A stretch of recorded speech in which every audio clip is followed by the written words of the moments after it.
Hey Clashers, Super Witches with Druids are in my opinion currently the best strategy in the entire game if you're excluding the new event troops. And I have just uploaded a video where I was showcasing the new magic mirror with the frozen arrow for the Archer Queen.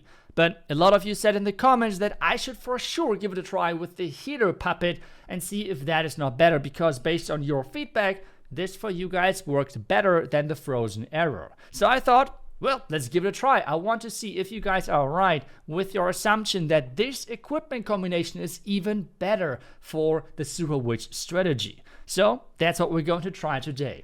Healer puppet and the magic mirror, or is it frozen arrow with the magic mirror, which is better for the Super Witches? Other equipment for the king, well, I'm going to use the spiky ball today. You can use the rage vial as well if you don't have the spiky ball upgraded. Warden and royal champion staying the same. So let's find out what is better with the magic mirror, and let's dive into the attacks. Okay, we're starting things off with our first base and an invisibility tower base. Okay. So how do we accomplish this? I feel like, I see a nice, that fireball spot right there would be amazing. But I think for that we have to turn those buildings invisible. So we have to deploy the warden right here, turn those invisible, then the fireball, and then enter into this bottom side. I think that might be the best plan. So let's start things off.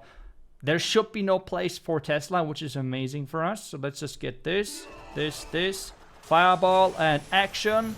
Let's go. That should be exactly this. Perfect. So now the next step are the witches. Whenever you play this strategy, by the way, try to remember you want to do a warden walk, but that one should not last any longer than around, like, well, let's say 15 to 20 seconds. Next thing for us is Queen. We're going to spawn the healers in range of the air defense, unfortunately, but I think with the magic mirror we should take down that thing quite quickly. And as well do this. Maybe add a droid right here. The jump spell. And now we need to make sure that the main queen is staying alive. And the cool thing about this is now that because of the Frosty, we should have at least, well, a little bit protection. And the frost effect, obviously, on our troops and such things. So that's the good news, I guess. Queen so far staying alive. We can see use the rages as well. The most important thing, and I feel like so many people are doing that wrong, and that's one of the main reasons why they fail. Whenever you use rages in this strategy, try to hit the druids. That's the most important thing. Do not try to hit and rage up the skeletons and everything. They're dealing already enough damage, like you don't need to rage those up. The important thing are the druids, and with that you're most likely going to hit those witches already as well. But those are the most important things you want to hit with those rages. And if you're doing that, you're already looking pretty good with your attack. Like, trust me, like, that will do wonders. Now the freeze, warden, like the royal champion ability and everything, and their base is just getting demolished. Nice. That's another first place stuff for us. Now I have to say, now the question, what is better after the first attack, like the first impression? Healer puppet or the frozen arrow? I would say for this attack, I think the healer puppet was better, because we had the support versus this really heavily stacked left side with the invisibility spell. And something which is underestimated with the healer puppet is not only it's generating those healers, that's only one part of the equipment, right? But as well, your Archer Queen has passive hit point regeneration, which means that is keeping the Queen alive as well. While with the frozen arrow, a lot of times quite early, the Queen would have went down. So I would give this slight lead to this equipment combination for now. But let's keep doing tests. Let's keep doing attacks, and we'll find out eventually what the best equipment combination here is for the Archer Queen. Okay, second attack. This time around, double poison tower base. Where can we actually land with our fireball? Typically, I'm trying to enter into the eagle, or at least like an eagle area. On this one, wait a second. I think maybe the fireball onto this mortar would, like on this mortar right here, would be that. Like, would that be a good idea? I think that could be a quite nice idea. Let's just do that. So with that, we're starting with the warden right here, turning this one invisible. Now the earthquake. Let's go, fireball. And we're getting the value. The only thing which is staying alive is that multi-front tower, but trust me, that should be the biggest issue. Now let's do this. We can get started with the anti-funnel, which is the Archer Queen.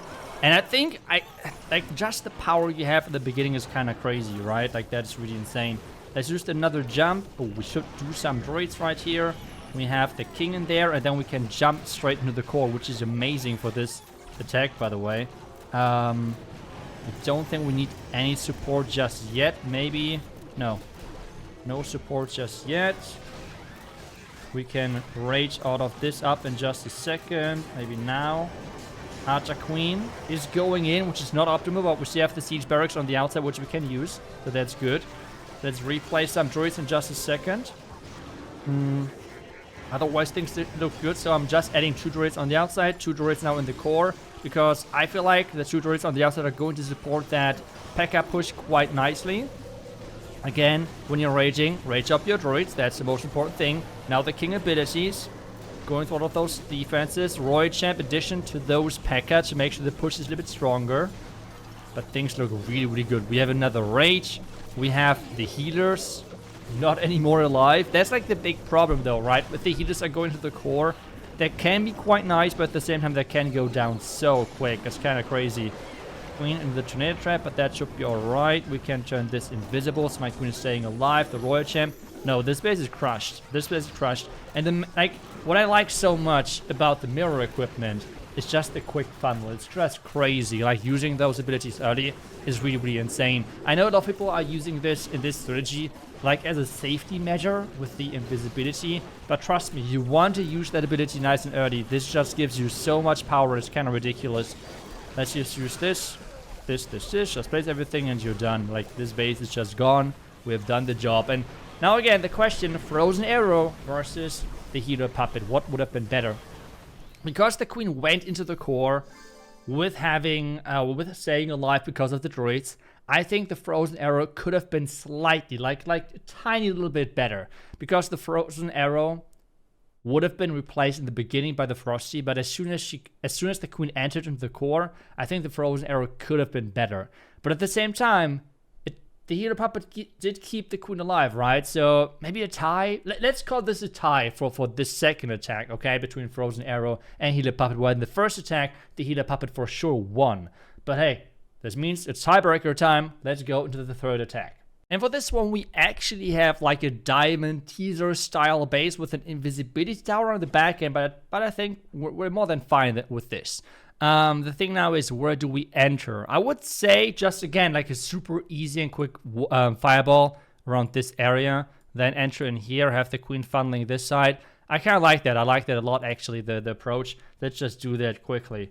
Again, warden right here, the fireball right behind. Then we can deploy the witches like this.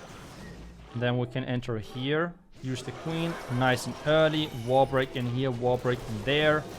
Things look good already, I would argue. And then we can jump right here to get towards the core with our main push. And this already looks solid. The healers though. Oh no, the queen is going in. That's not good. That's not how it was supposed to go. It's not the worst thing, but I feel like as soon as the queen is not going around the outside, that's kind of where it spells trouble for us. But let's just add a couple of more droids. This may be on the outside. Maybe we can deploy this here. King ability. Maybe the poison would be good. Well, that clearly would be good, but I just like to forget about it. Let's just add the Royal Champion here. We have the Headhunter doing some great job. And we have one healer still alive in that core, which is not bad, I guess, right? Like, it's not the worst. Would have been maybe better to have a Frozen Arrow here. I don't really think so. That's not the last healer going down. Let's use the freeze right here. And hope that we can overpower this town hall quickly. I would just try to... Ooh, freeze. Yes, okay, we still got the town hall. That's why I used the rage here. Not to hit any droids or something, but just to burst down the town hall. But I still think that we should be more than good enough to actually power through this back. And we still have the Royal Champ ability. We still have plenty of witches, I think. And 2 invisibility spells for the backup as well. So I think we're really, really fine on this one. Royal Champ taking some damage to giant bombs and such things. But no, we're good to go. We're good to go for this 3-star. Let's use the Royal Champ ability. And then we can turn whatever is needed invisible. And that is going to be the 3-star for us again with those 2 swag spells right here.